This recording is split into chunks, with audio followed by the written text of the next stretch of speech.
Welcome to episode 50 of the Out Alone podcast. As always, I'm your host, Jeffrey Canova, joined by my lovely co host here in the Isaac Hausen and the Kieran Keneally, the Doc, as I like to say. Boys, World Cup is officially done. The 2026 FIFA World Cup has officially come to a close. Um, Great tournament, I would say, overall. Just happy to have had it in my country here in the U.S., Mexico, and Canada as well. Shout out to everyone. I think we got to give a special shout out to every fans out there that have made it to an awoken environment for the people down here in L.A., New York, Atlanta, Texas, Mexico as well, and Canada as well for all the games. I think shout out to all those people who brought the ambience and the environment and the welcoming, I guess, vibe to this World Cup. So shout out to them. But yeah, the final was today. We had the third place game yesterday, but it was. I'm not gonna lie, it was a really good third place matchup. I did catch the last 20 minutes of it.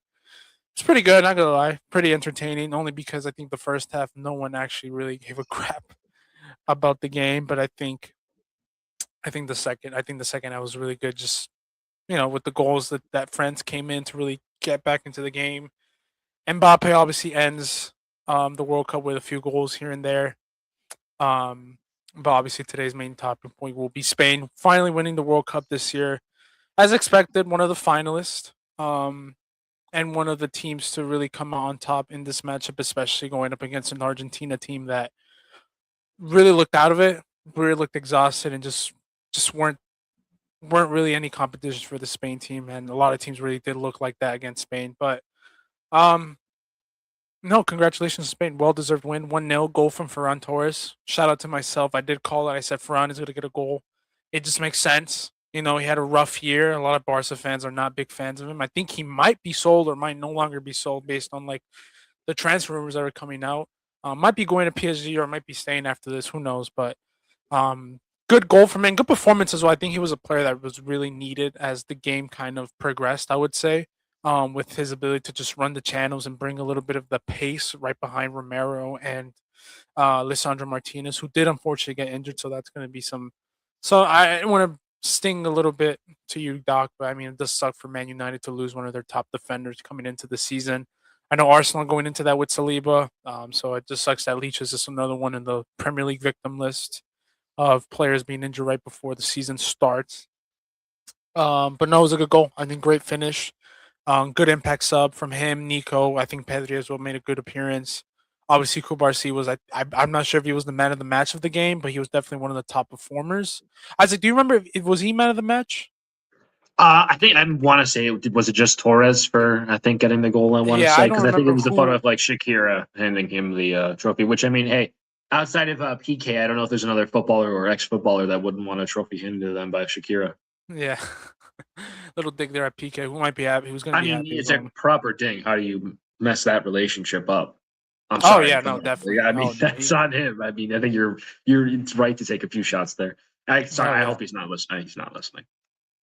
Who cares? But no, I think great subs. Again, the manager battle here was going to be the main talking point. Luis De La Fuente versus Scaloni, and I think Luis De La Fuente came on top here. I mean, just great subs. It just felt dominant, and it really took me by surprise into. I think the shots on target. I think by the 80th minute, I was telling Kobe, shout out to Bert. Um, I think coming into the game, it was just or the 80th minute. I think Argentina had like what 0 shots, 0 on target, and I think Spain had like 15 or 16 to like 14 on target, which was just insane. I couldn't believe the stats I was reading. But no, I think it was a great performance from Spain and well deserved. It was very close. I mean, not close. It was very like just very compact. I would say just 0-0 until it took till the 107th minute for Ferran to finally get that goal. But oh, it was a good dominant performance from Spain. I don't know, Isaac. I know you were the other one that watched the game. What were your thoughts as well? Yeah, I joked for Kieran who's able to watch like out of the World Cups in our lifetime, that was probably like just the one to miss if you had to choose it. I think it was a lot of sort of maybe even what we expected ahead of time. Outside of I think wanting more out of an Argentina perspective. I mean, yeah, you look at the shots. You talk about 0 shots up until that minute. I mean, they finished with two in total and one on target. They never really had a chance until it felt like the 110-minute plus. I mean, Enzo Fernandez was just again biased because it's what I've seen in my lifetime. One of the stupidest second yellows like of all time. Considering this, I don't feel like I shouldn't even have to say considering the situation because it's the World Cup final we're talking about. Like the single most important game of most footballers, if not every footballer's lifetime. Like if there's one game you don't dive in for the extra tackle to get that second yellow and essentially screw your team up. Crazy. But even before that, it was all Spain. I think I talked about them as a unit. I ended up, a little stumble there in the last video. I repeated myself twice, but there was the cohesiveness. We talked about them through this entire tournament. And it was just sort of wondering if they were going to be able to do sort of the same with Argentina. And I think I had questions about how Argentina was going to be able to handle that because I think I was thinking about it earlier in the first half, seeing sort of how Spain came out early, not knowing how the end was going to go. Okay, like if there's any team, Argentina's a team to handle this. They're kind of the one team that was designed to go up against a Spain like this. Like if there's any team to hunker in, it's a team that's done that and has shown that, and has also had to go up against it quite a bit. And they can kind of play both sides of it. They've been in some crazy games. It seems like the only way in my mind to sort of counter sort of the calmness that Spain had sort of shown throughout their tournament. They even talked about sort of with the physicality that they brought and sort of the fouls you had seen throughout. Argentina was very much trying to get them to play that style of game, just even very choppy. And they weren't unable to do that. I think that just speaks to how great the Spain team is. I think even Rodri in that midfield. I think Rodri did win player of the tournament. I want to say you saw why, just the way that him and that Spain midfield were able to dictate the game, just let alone the press and everything. It was just all Spain throughout the entirety of the game, fairly to say. Fully deserved the goal, and I think everyone correctly so deserved the awards that they got. I think Mbappe will finish up as the leading goal scorer. So still, another World Cup, another leading goal scorer. He's going to be breaking every record you'd assume, bar injury, in these next couple. But yeah, it's just another great all-around performance from Spain. No, completely agree. Karen, I know you didn't watch the game, but any thoughts on? I think overall with Spain, any overall thoughts? I guess more with Argentina. I'm just based off what I've heard from you guys in the stats. I'm surprised at how poor they were. I mean, what one shot on target across 120 minutes? That's just very surprising. Like this is, like Isaac said, the World Cup final. It's the biggest sports game in the world, and for them to kind of put out that kind of performance really surprised me. I mean, I know Spain are the best team in the tournament, but I thought Argentina would be able to handle it a bit better. You know, they're a very resilient team. They've won games in many different types of ways this tournament. For them to kind of whimper out like that was very surprising. I mean, more than likely Messi's last ever World Cup game, and that's how it ends for him. That's a bit surprising, but I mean, credit to Spain. I mean, one goal conceded all tournament. That's probably one of the most dominant World Cup campaigns we've seen, at least this century, maybe in terms of a defensive perspective. Yeah, Rodri. I mean, there was question marks about him going into the tournament with his fitness of City, but he looks back to his best, better than ever, arguably. And as a whole, I mean, Spain's first game they drew against Cape Verde. Some people were concerned. Some people may have written them off after that kind of result, but it goes to show you don't win the World Cup after the first game, just like you don't win any tournament after the first game. So they taught us that patience is really key in how you judge a team, and they came up clutch when it mattered the most. So congratulations to Spain, and I think we're probably seeing the next or the second Spanish golden generation now since they've won the Euros and World Cup. Yeah, they're on a great track to really just dominate for even until the next World Cup, because you're arguably the best player there in Lamine, who's going to come into being 23, 24 by the next World Cup, which is still insanely young, but he's going to have 4 more years of experience. Knocking on wood that anything bad happens, anything serious happens, like injuries or whatever it may be, or just retires from football. It's like, dude, I've won 3 UCLs, 2 back to back. I'm done with football. I've already won this. I'm retiring, but highly doubt that will fucking happen. But no, I think they're in a good spot. I think Pedri will be entering his prime as well, 27, 28. Obviously, Kubarsi, who's been the best defender at this World Cup in terms of performances. I mean, young player of the tournament, well deserved from him. He was just dominant again today. Absolutely shut down any aerial or counterattack that Argentina did had.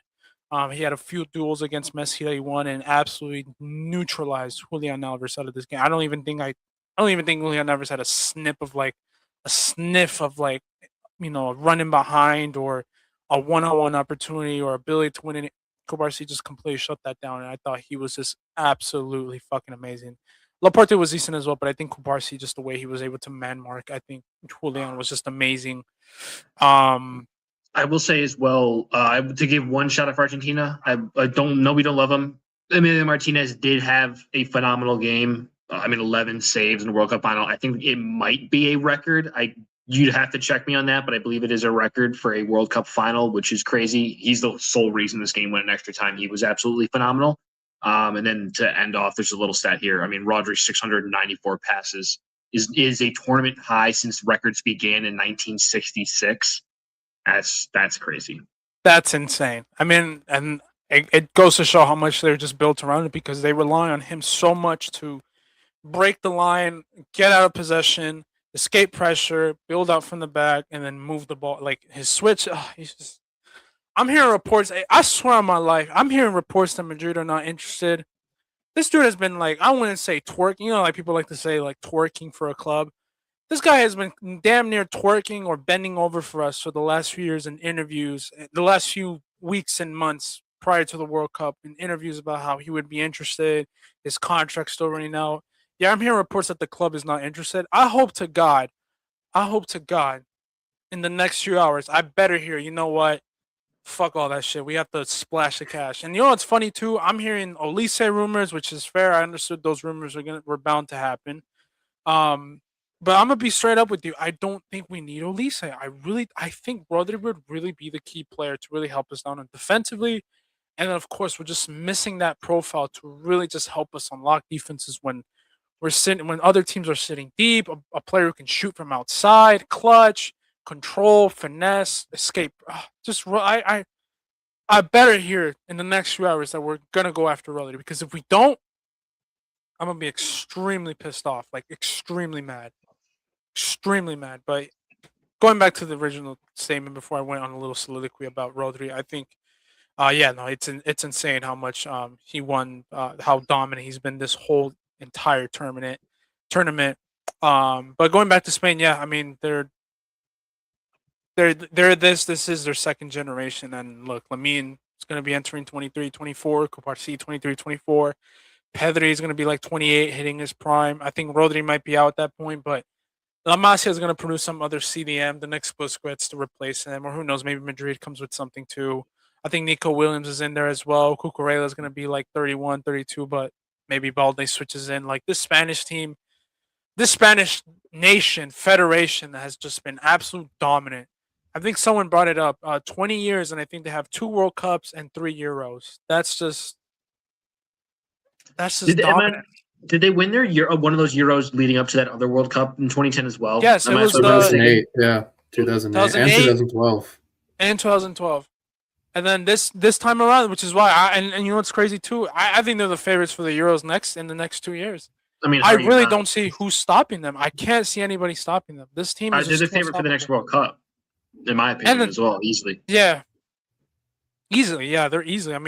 The only one that can really stop them is France, and look how much they made them into their bitches the last few years, honestly. So no, I think this is their second generation. Expect them to win the next Euros as well.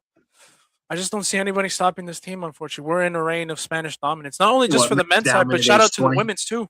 To the women's as well. They've won the World Cup, I think, a few years ago as well. Euros, Barca are usually the most dominant team to like really produce those players when it comes to the national team in Spain, for the women's and men's as well. So Spain are on a roll, man. If you're a Spanish fan, be blessed. And even in tennis too, they have fucking the new kid Alcaraz too. So it's like fucking dominating everything. Is he a Barca fan too? Thankfully, he's a Madrid guy. He's a Madrid guy. Okay, good. Still like. With and from UFC too, Ilia Turpia. I forgot about him as well. Damn, Spain got everything, bro. Spain got everything. Shout out to Spain fans. They got everything. They're blessed. But when you talked about like how good Spain has been with this national team and like potential second golden generation, do you think that's going to help La Liga at all, Jeff? Because like the first Spanish golden generation was like the 2010s, and that's like when La Liga was at its peak, arguably. Do you think this helps Spanish football at all? Like with how good Spain has been? I think so. I think with now, see, the problem with La Liga is we're in a similar boat with Serie A in the sense that I think we're not a league based on the financial constraints that a lot of the that our president in La Liga puts on some of the clubs, I don't think we can be able to dominate Europe like we were back, I think, a few years ago with Madrid and Barca, Atletico consistently, right? So we're just there's a little bit of constraints there, but definitely I think in European like for the big boys, I'm saying like Madrid, Barca, Atleti, I think we will definitely dominate in the Champions League for the next few years. But I guess for the talent that'll be coming out, I'm excited to see what I'm really also happy too when you talk about the rise of La Liga. I'm really happy that this tournament, while a lot of people will point to Barca bringing so many players that came in, there were a few players that were like key players that aren't from Barca to Madrid. Like Cucurella, for example, was still at Chelsea, but he came out of Getafe and all these other clubs. Oyarzabal is the perfect example who I think had an okay game, but he had a really good tournament, I would say, for his level. You're talking about Nico Williams, Alex Baena, who was from Villarreal, but then went to Atletico de Madrid.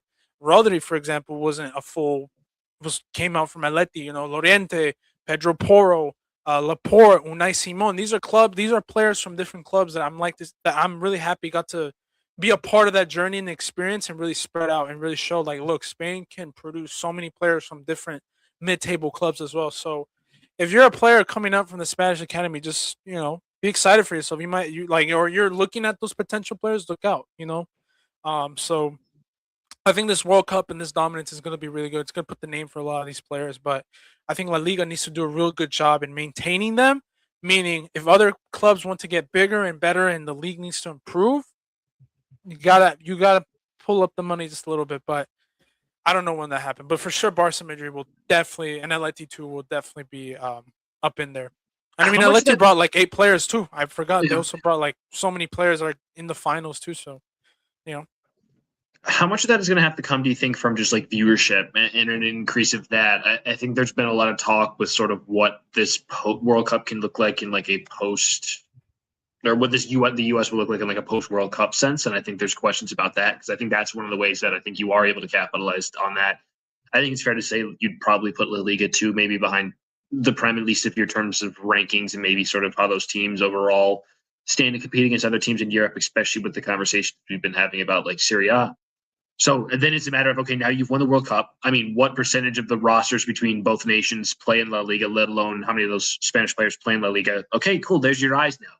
I mean, you have the World Cup winners. For all those Americans that are tuning in for the first time ever, you just watched a lot of them go toe to toe in the World Cup final. And now it's about, can you get them on when it's in season? And that's always going to be tough because you're back in season. You're going to be competing with the NHL once that starts in around like the October, November. You're obviously going to have football. I mean, football season's just waiting to ramp up. That feels like it's around the corner here in the U.S. So I think it's a matter of that, and how is FIFA and how is soccer, MLS, whatever, going to be able to market themselves outside of just a Messi and MLS? Because I think that's really what it's going to boil down to. Because I think you have all the ingredients there. I think you have, like you said, you have the infrastructure, you have the players, you have the system, you have the league. I think you have all that ready and waiting. It's like, I think if that's going to be what's able to usher it in, and then maybe if the money, if the TV, if the viewership numbers come in from that, we'll see how everything works out. And I think that'll be very interesting. But I do agree. I think it'd be interesting to keep the eyes on the league just in the next 5 years and see how this will change. yeah, I'm just really excited for the academies and the players that will, like, for example, Madrid, right? We just bought Cucurella, for example, and all these type of things. But we have so many of these young players spread out throughout Europe. Where like Barca too, they have a lot of these academy players. Like, who's the next player from Barca and La Masia that's gonna break into the team? Who's from Madrid gonna make that next big transfer? Like, because Nico Pass was part of this Argentina team, and then they got a few young Spanish players that are probably trying to knock their way into the door for the Spanish team as well. So it's just really gonna be the transfers from like who's gonna come out of these academies that I'm excited to see. But like, how does that change the layout? That's going to be like that's always going to happen. Like I think that's the thing you work with La Liga, Madrid, and Barca, Atletico, all these teams. Like I expect them to be able to produce at this quality, and that's what they've been able to do over the past. I mean, you have to say 10 years because I think there's a various amount of ages in the squad here. That's kind of a given when you're working with La Liga, and it's a matter of how can you get back to sort of maybe the highs of the 2010s. Is it just a matter, do you think, of producing those better players to be able to get to those highs? Or do you think it is a matter of about growing the leagues in terms of growing it in terms of size, I mean, in terms of viewership, and the eyes on it, rather outside of, the quality is going to change for the World Cup? Because I don't know if the quality is going to change for the World Cup. I think it's always been there. I think if you're talking about changes, I think it's got to come from sort of how this league is viewed on a broader scale. Yeah, it might be the viewership, but I think part of it will be, like you said, the players coming in, because I think that will also help the viewership as well. Because if they know like these young players are coming out and going to these top national teams. It's all right. We got to watch these players, So I don't know. I think that also has to play a part with just who's going to come out, who's going to rise, and who's going to bring to the occasion. Because, like you said, like the young players that come in are going to come in and replace like the other players. Like remember, Carvajal was an undisputed right back in 2024, and I was shocked that he didn't even make the squad. But looks like they didn't need him because look who replaced him, Pedro Bro, who was arguably like the best right back at this tournament. So it's stuff like that where like maybe the next young kid, more viewership will come in because like, oh shit, we have this awesome dude who plays in midfield who just replaced Fabian, and he's from Real Betis. Like, oh, let's go watch Betis games now because you have this guy. So it'll be Mhm. stuff like that. But I think the league, in terms of like when it comes to viewership, it's gonna be. I think viewership is always gonna be high just because of Madrid and Barca. But I don't know. Maybe that's where European success need to come in. More academy kids need to break into the scene for the national team, and then more dominance within that national team. Be like, oh shit, like this team produces like the best players in the world. Like that's why you look at the Euros, the next one, and if they win again, watch how much the viewership is going to go up because everyone's going to look at that league like, oh shit, these are the best players that are coming out of here. So it's good for Spain. It's good for La Liga that we won, that Spain won. And yeah, no, I think it's a good win for Spain and Spanish football. Like the leagues are definitely going to be happy. Definitely going to be happy. More viewership, more money, more academy kids, more people wanting to play for the Spanish team. And yeah. Shout out to Argentina too. I mean, they were a little bit of scumbags throughout this whole tournament. I'm not gonna lie. You know how much I hate some of their players, but gotta give them props. I mean, the resiliency that they've shown throughout this whole tournament, we can't take that away from them. Even though they can be a little bit of shitheads and all the things that they do. I mean, you saw Paredes right after the game just show out why I don't like this team a lot of the times. I don't hate the nation. I don't hate the history of the Argentina, but I can't stand their current players. Besides maybe Messi and Licha, honestly. But the rest of them are shitheads. They're sore losers, and you saw what Paredes did after the game, just wanting to go fight, pick some, be a sore loser, and you know is what it is. But they did put up a good fight in the tournament, and they just got outmatched, outclassed like everyone else in this tournament, including the mighty France, if they want to take a jab at it too. So. But yeah, I think that's all I got from the game. Shout out to the halftime show as well. Any thoughts on that too? I wasn't really No, that fond of I it. skipped But those. I'll be you did? honest. Yeah. Fair enough. I was there. Criticism to FIFA. All I'm gonna say is, if you're ever gonna do this again with a halftime show, please just make it one person.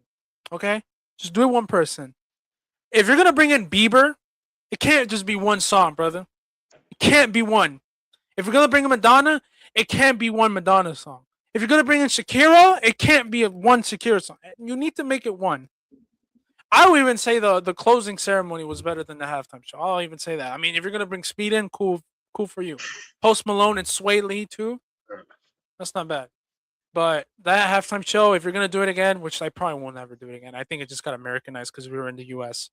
But if you're ever gonna do it again in the States, make it one person, just one, and have them do the shit. Do what the NFL does with the halftime. Just one artist, and maybe with a guest, and that's it. But it's my I only think the most criticism. American halftime show could have been like Savannah Bananas or like Dude Perfect for like 20 minutes. I think that's what they should have gone with. Would you rather watch Dude Perfect or I Show Speed for 20 minutes at halftime? There's your choice. How How about about nothing? Yeah, I was gonna No, say nothing. that's when you turn the channel. Yeah, that's what I do. Yeah, we I even turn have the channel off. Muppets on, bro. We even have the Muppets on. I I'll was like, take bro, the I don't want to see the Muppet Muppet. halftime show. A I think that Muppet, would you go know what? pretty I'll hard. take a Muppet, just a Muppet halftime show. Karen, you give us that, right? I'm still saying no halftime show. Just do it like the other World Cup finals. Fair enough. Fair enough. Okay. Fair enough. Fair enough. We're gonna take a quick break here, but as always, please, much love to, as always, the GOAT, Robin Stone Pictures and at Stone Pictures. Much love to you, my brother. Shout out to you for the awesome work and reels that we've been putting out this whole really summer with the World Cup, and I can't wait for the league to start again. And shout out to everyone who's been a part of the World Cup journey as well, including my co-hosts here in Isaac House and Kieran Keneally, and Sam and Emily, all of them that join in. Appreciate you guys for your brackets and all these type of things. Much love to you as always, and I can't wait for the league season. Hopefully, more different content, more watch alongs.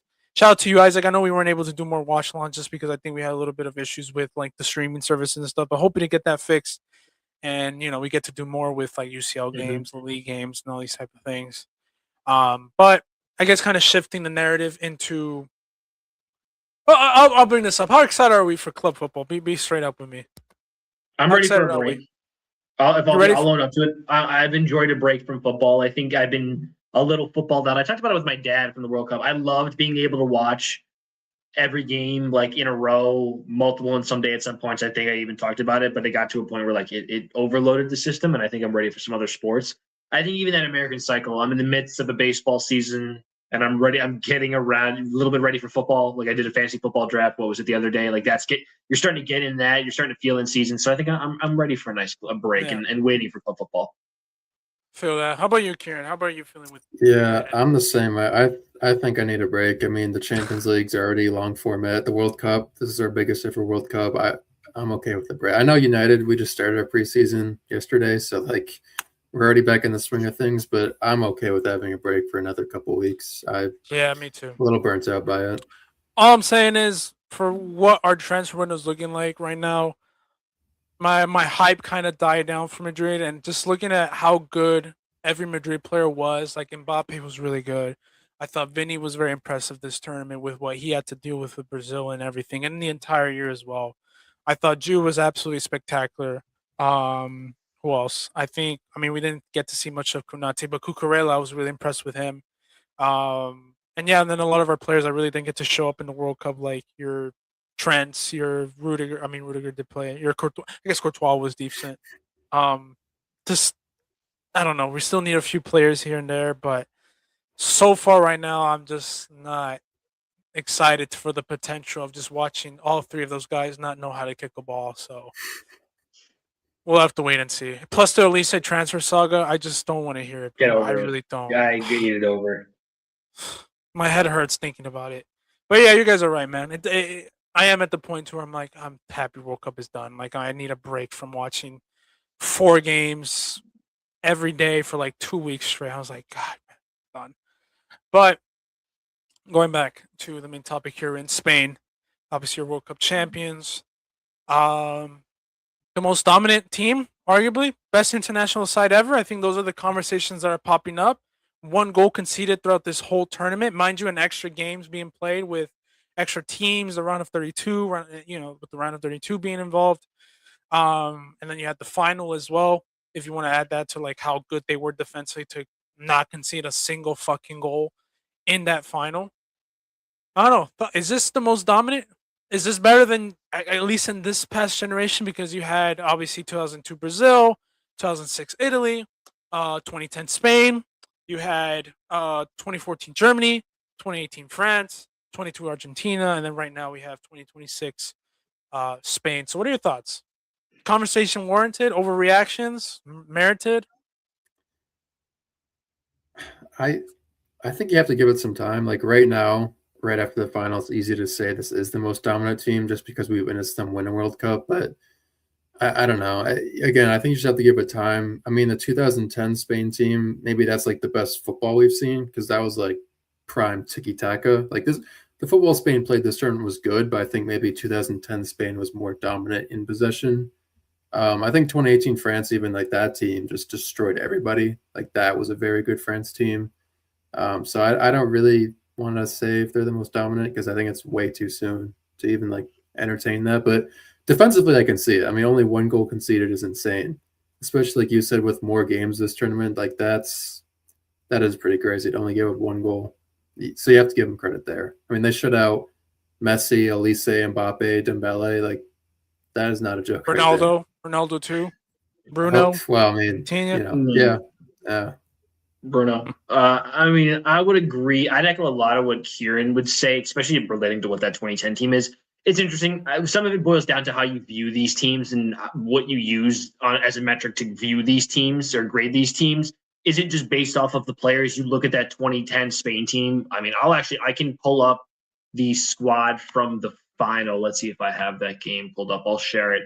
And like you look at some of the names that are on that team. Let me share the screen here and make sure I have the right one. Netherlands, Spain, correct.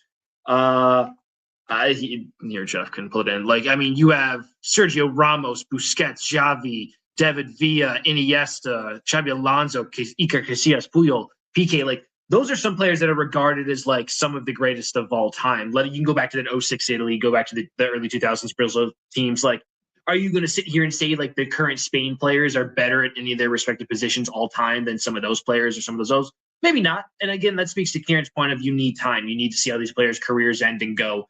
But I think if you view it as in like just from that tournament's run, I think there's very, very much a good argument. I think you point to that goal differential. Sometimes you always have to talk about the opponents. I can share it for this one as well. I mean, that's one, again, I use that 2010 Spain team. I think that's just maybe the best example of maybe one of the more dominant ones of our timeline. Like they have another good run. They play a very tough Netherlands team in the final. They play a good Germany team, and then they played a good Portugal team as well. They play Paraguay in there as well. Like those teams are no slouch, but I think in the group stage you allow 2 goals. I think that you have a better goal differential in this one. Again, that's sort of how you have to view it. But like you said, this is some fairly good opponents. This French team is very, very good. I think it's fair to say they're going to go down all time fairly well, especially with a lot of those careers.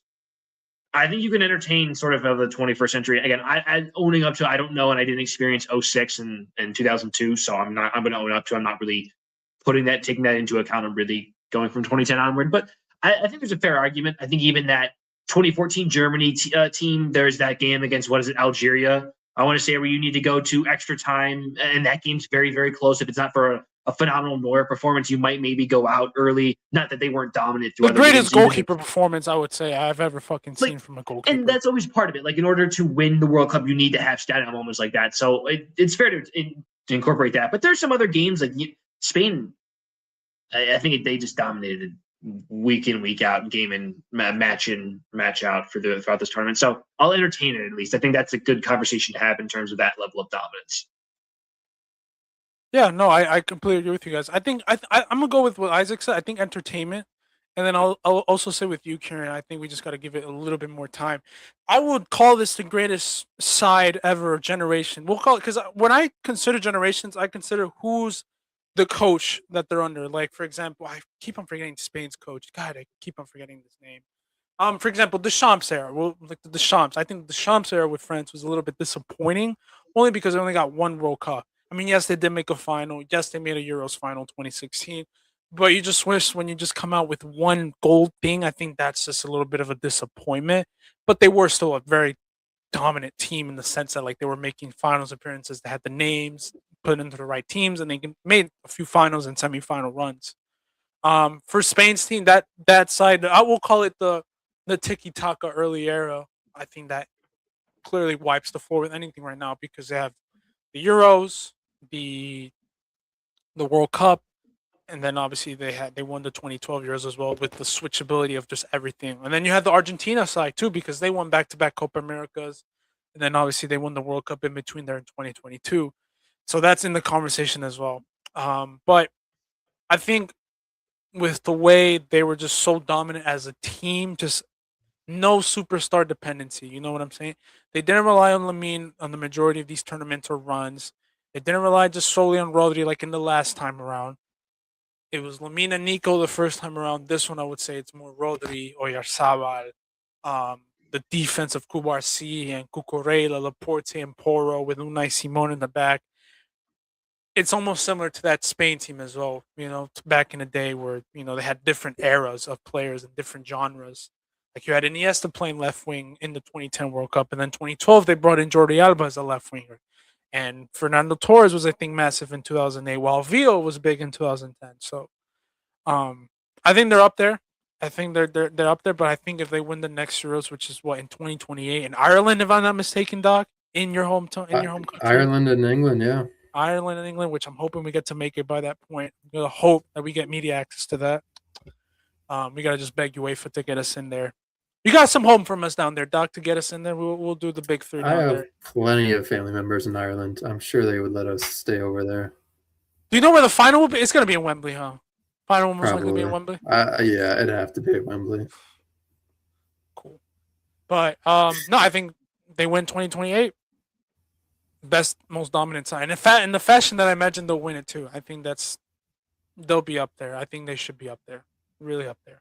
But also just the modern era, the way they're playing in the modern era too, with the taxes, with how many games are being played, the physicality, the opponents that they beat too. I mean, Ronaldo, Messi, Mbappe. I mean, Courtois, if you want to put him up there as a legend or game or you know or a game changer as well.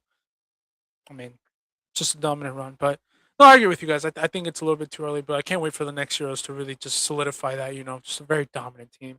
And I really don't know who's gonna stop. I really don't know, man. It could be for another 10 years we might see this. I'm being serious. But yeah, no, shout out to Spain and Luis de la Fuente as well. Shout out to him, man. He's one of my favorite managers that I've seen throughout this whole tournament, throughout this whole run. Was very criticized as well. I mean, maybe should have not brought Kubarsi with the form that he had this year. Brought in the likes of Gavi, brought in the likes of Ferran Torres. And look at that. It's paid off, man. Cucurella is still starting. And look at that. Rodri was his main piece, even though he came back from a torn ACL and go out and win the World Cup, man. So credits to him for trusting his players. Oh, and Unai Simon too. Everyone was saying John Garcia or David Raya should start. The two best goalkeepers in the leagues. Yeah, he still started Unai Simon, and he was short from perfection, I would say. Short from perfection. I mean, he could have done a little bit better with his playmaking distribution, but only one goal conceded. This is insane.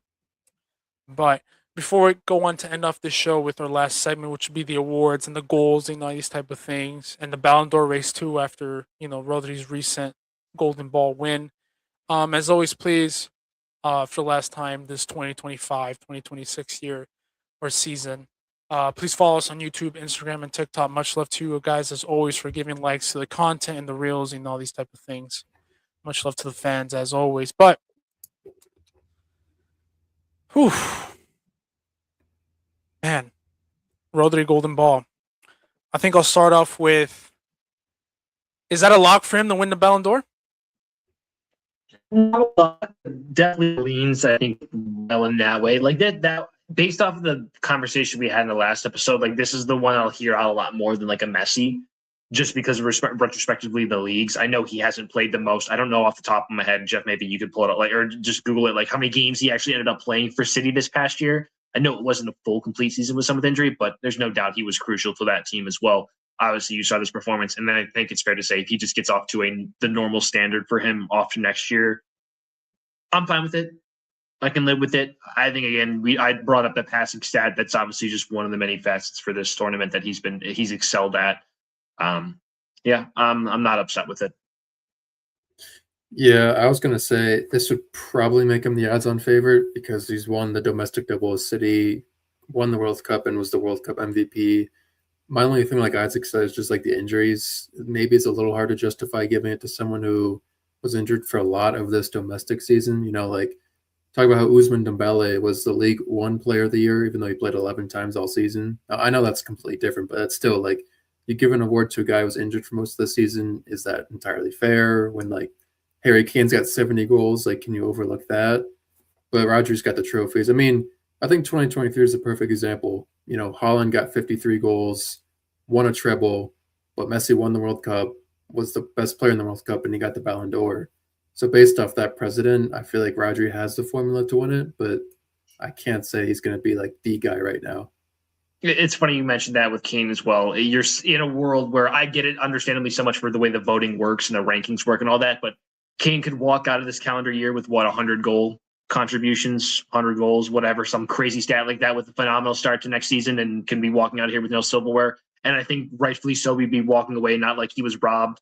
It's really that Lua one I go back to. I think my views on the Ballon d'Or would have changed and would change so much based off of the way like that one went down. I think it's clear he deserved it a long time ago. And ever since then, that the different standards and rules or whatever, it seems to change year by year or few years by few years.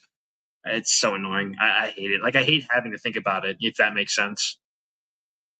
Yeah, I mean, for me, like I said, I think if you would have told me this 2 years ago, I would have been like, fuck you. Hell no, doesn't deserve this shit. You give it to Kane automatically. He was one of the top players in the UCL.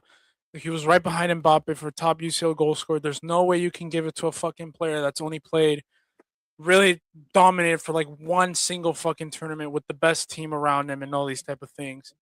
But for Rodri's case, I mean, he was the standout from these top players and Lamines, your Pedris, your Fabians, your Dani Olmos, your Nico Williams, Cucurelas, Kubar. he was a standout, right? So 2 years ago, I would say hell no. But this year around, I guess because I've accepted it, I'm like, you know what? If that's the category that we're in right now, then okay, fine. Like if this is what's gonna get you the Ballon d'Or, then fucking fine. So that means I better see Jude up in there for the next Ballon d'Or rankings, which we probably won't, but you know how this shit works. So I better see a lot of players up in the Ballon d'Or rankings based on what I saw from this World Cup. So Mbappe should be fifth. Kane should at least be second. Because he did score 6 goals in this World Cup tournament with 2 crucial ones against Congo. Got to a semifinals with England, so got third place. If you want to count that, they got third place as well. So I've come to accept, if this is the way the ranking's gonna work, then it fucking is. I'm not gonna kill myself about it anymore. He did play. I will just end it off. He played in 37 league games. It looks like this past season. So it's not like he played like 20 games or some incredibly low amount. So I can understand. 37 is not a full season. It's not full, but it's not awful as well. Yeah, no, definitely. But I think with the fact that he didn't win the league, I think also the Champions League early knockout to that Madrid team too. They'll probably look at that like, But yeah, like I said, if Argentina were gonna win this, and I guarantee they would have given that shit to Messi. I'm being serious. They would have definitely given the Ballon d'Or to Messi. I would have not been surprised. But yeah, hopefully also Lamine better not be good. I better not hear some Lamine conversations. That was not. If he had a better game, good... huh? If he won them like the game, if he had a goal and assist or had even an assist or something like that, or was player of the match, I could hear it out if you want to say because of the season he had for Barca, then into being important, and then maybe winning a player the whatever. But yeah, I think with the performance sort of by the end, not that he was bad. I'm not going to sit here and say that he was at fault for anything, but yeah. It's interesting. Yeah, I just don't think he was like the main focal piece that Spain were like relying on. I think it was just really Rodri. And he was by far, I would say, with Messi, I think the top 2 players. And then you had I think Jude, Vinny, and Mbappe obviously behind them. But I think just to the fact that how dominant they were in the semis and then the finals as well. Rodri and Messi were just absolutely just the 2 standouts, So you had to give them to them, either one of those 2 for this World Cup tournament. But no, I think Ballon d'Or might be on for Rodri, and then I think for Kane as well. So we'll have to wait and see what the voters decide. I think after this performance from Lamine, this whole World Cup, I don't think he's in it. Obviously Mbappe's not going to be in it, and then obviously Jude's not. I don't think Jude will be in it as well. Heard shouts for Kvaratskhelia too for his performances in the World Cup. I think also Dembele's out of it too, just because of the semifinal performances as well. So it's really going to come down to Rodri, Kane, and then. We'll see what happens with who gets it, but like you said, I don't think I'll be mad with Rodri winning it or Kane too. I mean, I see all points for them winning it. They're the top 2 this year, so I have to wait and see. But yeah, the awards. I think one final time, Isaac. I guess we can do the Golden Boot race. Congrats to my guy, Kiki, Kylian Mbappe. Had a slip up. I think what was it yesterday night? Did you hear that he posted Esther Exposito on his supposed close friend list, and he posted on his main with her married the main jersey. His girlfriend or whatever. Yeah, he posted her with the whole French kit full out, and it was just like, what are we doing, bro? I thought you might be into that because I was like, oh, dude, look at the slip up. But Golden Boot race. Here it is. We have Mbappe obviously winning it with 10 goals, Messi with 8. And I think Mbappe also finishes with the most goal contributions in this tournament with, I believe, 14. I think he was close to breaking someone's record. So shout out to him. Yeah, 14 goal contributions with 10 goals, 4 assists. Great performance. Great World Cup from Mbappe. It just sucks that he wasn't able to, make it to the final and actually win the thing. But, welcome him with open arms back to Madrid, but I'm hoping that we do better this year, but we'll have to wait and see. I think for assists, I think Messi finished first, correct, as well, with what was it, 6 or 8? So. Oh, no, it was Elisa. No, Elisa. Excuse me. Sorry, 7. And then Messi was right behind him with 4? Yep. Crazy. Him and Mbappe and Bruno on 4 as well. Not United, Bruno. Should have been Bruno Fernandes, but we live on for another World Cup for that. In another life, maybe, In another life. Maybe the next Euros. Yeah. We'll see, if they get the manager right, that is. It can't be worse. It can't be worse. Yeah, it can't be worse. It got worse with Roberto Martinez compared to the last guy. So. Yeah. Yeah. Well, I think this is almost to the end of the episode and our World Cup recaps. But I just want to say thank you so much to you boys. One final thing, as always, where do you got? What was your favorite goal? I would say, I'll give you the three. I'll give you the two rankings. Who was your favorite player of this tournament? And then what was your favorite goal from the tournament as well? Just to kind of end off here. Favorite player that you're like, it doesn't, it can be, let's say outside of our clubs, right? Outside of our clubs. So it can't be a Man United player, it can't be a Madrid player, it can't be a Bayern player. I mean, I got to go with the Vizinha of Cape Verde. I think that's just a fascinating story to be 40, didn't have great odds of becoming a professional, overcame a lot of adversity, and what's he now, the most followed goalie on the Instagram or something like that. The whole world fell in love with him. He got the second most saves against Spain in the opening game. The way he kind of just put Cape Verde on his back with some of those performances, I think that's just insane. That was a great story. That's like the definition of an underdog story, but it was really cool to follow. I think that have to be my favorite player from the World Cup. Props, Isaac. It's kind of tough because it's like sort of one of my teams. The other one you didn't name U.S. perspective. I'm gonna go Alex Freeman. I think I sort of knew what he could maybe be as like a floor level. I think moving to Villarreal, if I'm not, I believe that's the team. Like you sort of know, okay, that's clearly a team that values him. I think it was for, I want to say like $2 or $3 million. So a fair price to pay. And I think this tournament was nice. And then I think sort of as you grew into the sort of realizing that was going to be a starting player in the defense, sort of knew, okay, I'm going to go into it. Young player, I believe only 21 years of age. And obviously from the start of the tournament, it seemed like the right back of the tournament. I mean, if the U.S. went farther, I think he would have had shots against someone like a Pedro Porro, especially for how important he was for the U.S. team to start in those first few group stage matches. So I think that was huge. And I think it's nice to sort of wonder sort of out of this post-Dest era, knowing that maybe defense is sort of what he's known for, obviously playing a lot more forward for the U.S. team. To be able to have a solid fullback is great, especially some of the other worries we've had in defense. To know that we have a position back there is great. And then sort of only being 21, now being able to get you to assume a lot of minutes in La Liga. I think I have a lot of eyes on him for this next year. Okay. You two took my two picks. I was going to go with Vizinha, and then you literally took my other one that was thinking for the U.S., so fuck you both, respectfully. See, I don't want to say Rodri because that's just so easy, but I've just been so impressed with him. He's been probably one of my favorite players, even though I think 2 years ago I had fucking beef with that motherfucker. I hated him. You know me. I was mad. I was mad as shit. But I think this tournament, I'll give him props, but he's not my favorite. Trying to think. Who can I put in?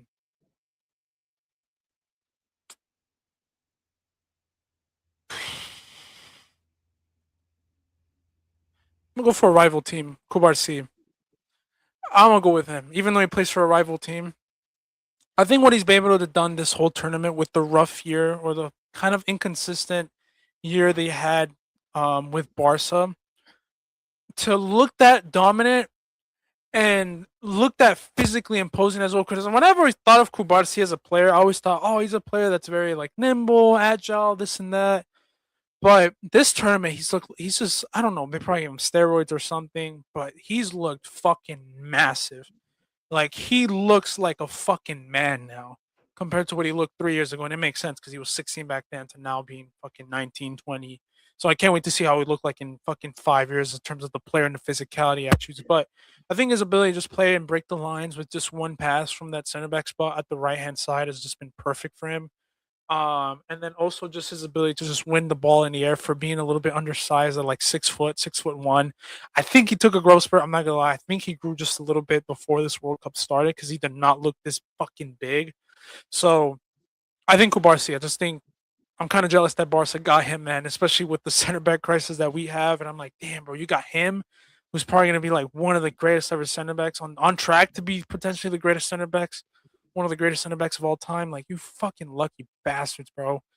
Fuck all of you, man. But no, I'll say him, bro. I think he's been one of my favorites to like really watch. The way he was just able to lock down Mbappe. I think Messi today as well with Alvarez too. Like, props to you, man. Really one of my favorite players this tournament. I was gonna say Kobel as well from Switzerland. I thought he's had a good tournament too. And then I was gonna say Holland or Berg from Norway. I thought they've looked really good as well. For Norway. So much love to Norway. Couldn't play any Scotland players. Honestly, I tried rooting for them, but they're shit. I couldn't. And Cape Verde, I think is just too obvious. Like obviously Vizinho and Cabal were probably the two. But I would just say in general, just the whole Cape Verde team. But Kubarsi's my player. I think he's just been the one where I'm like, pretty good. Can you name me real quick your team of the tournaments? I'll name you mines, but who was your team of the tournaments real quick? You mean Let like me look national team of the tournament? No, just your in general, like who's your starting lineup for like best players in each position? You can go 4-3-3, 4-2-1-3, 4-2-3-1. I go with mines. I think I went with goalkeeper, Vozinha, right back, the whole Spanish defense pretty much, with Licha in there. It was Cucurella, so it was Vozinha, Licha, Pau Cubarsí, Cucurella, and Pedro Porro. And then my midfield three would consist of Berg, Rodri, and Jude. And then my attack would have probably been Mbappe, Messi, and Holland. Those are probably going to be my three attackers. I have my team pulled up if you want me to go Yeah, you next. can name it off, bro. Jeffrey. You have, yeah. Vozinha in goal like you, and then Yeah. my defense was literally Spain's starting back Yeah, line. Spain's I feel lineup, like yep. with only one goal conceded, you had to. Yeah, you have. I think when I sent you this was either during or before the semifinals, so some of these picks might not look too good now. My midfield three, I went with Manu Kone of France, Fair enough. Jude Bellingham, and Enzo Fernandez. I don't like Enzo Fernandez, but I think he had a good tournament for Fair enough. Yeah, he did. Argentina. And then the attack, pretty basic, but Messi, Kane, and Mbappe. I mean, Fair enough. they were the three best attackers. You can't overlook any of those guys. Fair enough. Fair enough. Yeah, But I matches a lot of what actually Foot the Mobs has as well. I think I'd swap out. I think I'd just go to the Spanish defense as well. I think it's pretty easy to say. I'd throw Unai Simon in net. I don't know. I think I'll go the records. I think, like you said, maybe actually no. I'll take Jeff Shot. I think I'll give Kobel in net. Actually, I think it's. I love Kobel this tournament. He was Switzerland team. That Argentina game. He was so fucking good. Like he was really good. Besides the Julian goal that you can see that, but what can you do, bro? No one's stopping that goal. Everyone concedes a Julian. I'll be biased a little, but I especially think for that French team, he was their more important center back. I'm going to throw Upamecano in center back for that French team. I think he was crucial for as far as they went as they did. I don't know.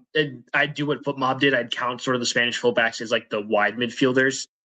Rodri in midfield with Bellingham, and then it's just your pick of forwards. You'd throw Messi and Mbappe, and to be different outside of Dembele, I'll throw Holland in there as well. Yeah. So I think those is three as an attack. Oh, that's good. That's a solid team. Yeah, you have to put the Spanish fullbacks, some of the Spanish defenders in there. I try to put some French and Argentinians, but I just think with the way I wanted to be a little bit different, and just see like outside of just getting to a semis, like who was like just so good for that team and so impactful, you know. And I thought Berg was just definitely from nowhere. I mean, to get to a quarterfinals like that with that roster, just to help out Holland and Odegaard, like I have to put him in there, and he's gonna get a big transfer if he hasn't already yet. So, yeah, Berg, Rodri, and Jude are probably my midfield three. I would have put Enzo in there. I was thinking about putting Enzo in there too, Doc. But I think if Norway didn't have that good run, definitely would have put Enzo in there, or Bruno too. If Bruno Guimaraes, not Bruno Fernandes, Bruno Guimaraes, if he made it to a semis and had one like a fifth assist, for sure would have made it in there too. Because I was thinking about him with how good he was for that Brazil midfield as well. He didn't miss that pen, maybe. Don't bring it up, bro. We could have gone an England versus Brazil matchup. I would have loved to have seen that, but didn't get to. But yeah, goal of the tournament too, guys. What was your favorite goal of the tournament? What was your favorite goal, or you think was the goal of the tournament in terms of moment, impact, everything? It's that Cabral goal against Argentina for me. It's fairly easy. Dude, damn it! Yeah, bro, you have to put that one in.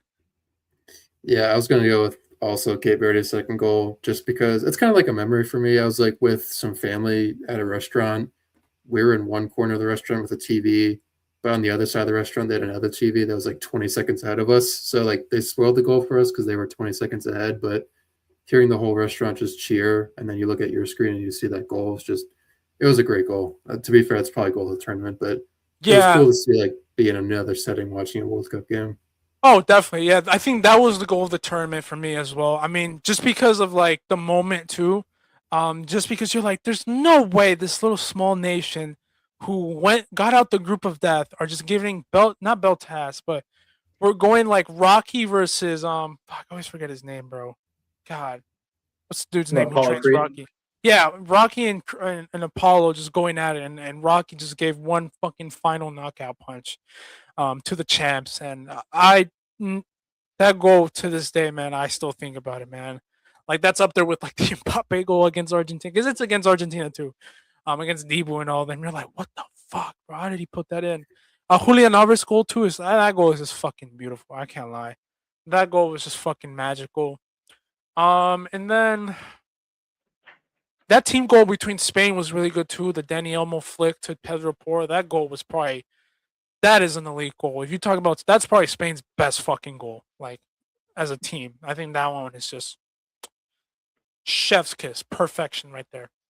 But yeah, I think Cabal takes this easy sweep here, and he's probably is gonna win. And they're probably gonna give it to him. I mean, just for the love of Cape Verde's run and all that type of things. But that's all I got, man. That's all I really got, man. Ballon d'Or race is in there. Congrats to Spain.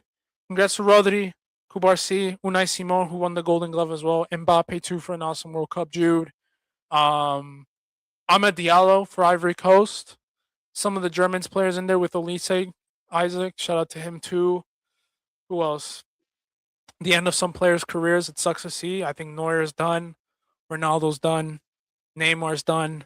Courtois is going to be done as well. Rudiger's done, even though he's not really compared to those two, but got to throw him in there.